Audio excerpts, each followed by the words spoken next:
प्रेम से बोलिए विनायक गणेश जी भगवान की जय। सावन मास की विनायक चतुर्दशी। आइए जानते हैं विनायक चतुर्दशी व्रत। चतुर्थी का व्रत विशेष महत्व में प्रत्येक माह की चतुर्थी तिथि के दिन भगवान श्री गणेश जी को समर्पित संकष्टी अथवा विनायक गणेश चतुर्दशी के नाम से जाना जाता है। विनायक गणेश चतुर्दशी व्रत 20 अगस्त दिन रविवार के दिन रखा जाएगा। इस दिन अत्यंत शुभ संयोग बन रहा है। सावन मास में विनायक चतुर्दशी 20 अगस्त दिन रविवार को रखा जाएगा। विनायक चतुर्थी व्रत के दिन भगवान गणेश जी की उपासना करने से विशेष लाभ मिलता है। आइए सभी श्रोतागण विनायक गणेश चतुर्दशी का व्रत कथा श्रवण करते हैं। भगवान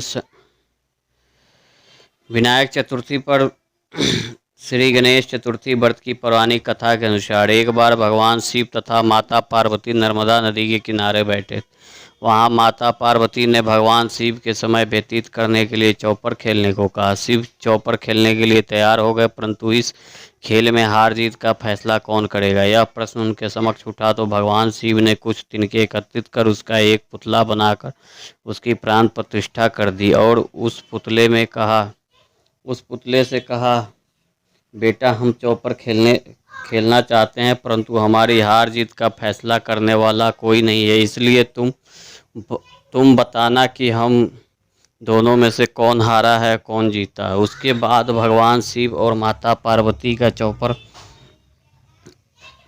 खेल शुरू हो गया। यह खेल 3 बार खेला गया और संयोग से तीनों बार माता पार्वती ही जीत।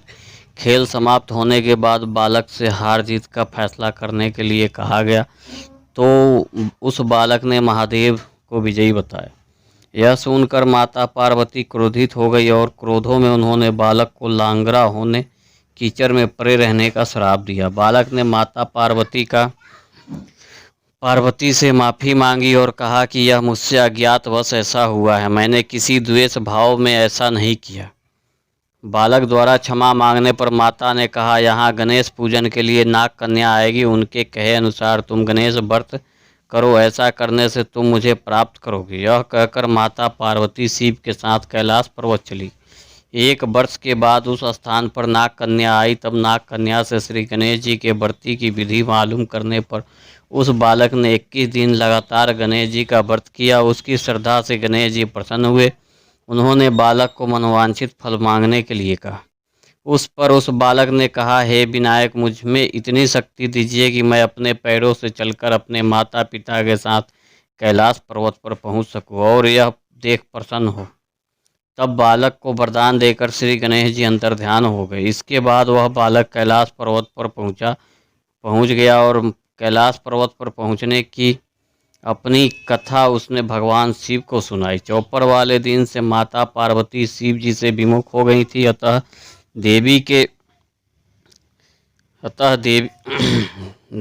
के अरुष्ट हो जाने पर विमुख हो गई थी। अतः देवी के रुष्ट होने पर भगवान शिव ने भी बालक को बताया अनुसार 21 दिन तक गणेश जी का व्रत किया। इस व्रत के प्रभाव से माता पार्वती के मन से भगवान शिव के लिए जो नाराजगी थी वह समाप्त हो गई। तब यह व्रत विधि भगवान शंकर ने माता पार्वती को बताया। यह सुनकर माता पार्वती के मन में भी अपनी पुत्र कार्तिकेय से मिलने की इच्छा जागृत हुई। तब माता पार्वती ने भी 21 दिन का श्री गणेश का व्रत किया तथा दुर्वा फूल और लड्डुओं से गणेश जी का पूजा अर्चन किया। व्रत के 21वें दिन कार्तिकेय स्वयं माता पार्वती जी से आकर मिले। उस दिन से श्री गणेश चतुर्थी का यह व्रत समस्त मनोकामनाओं को पूर्ण करने वाला व्रत माना जाता है। इस व्रत को करने से मनुष्य के सारे कष्ट दूर होकर मनुष्य के समस्त सुख सुविधाएं प्राप्त होती है।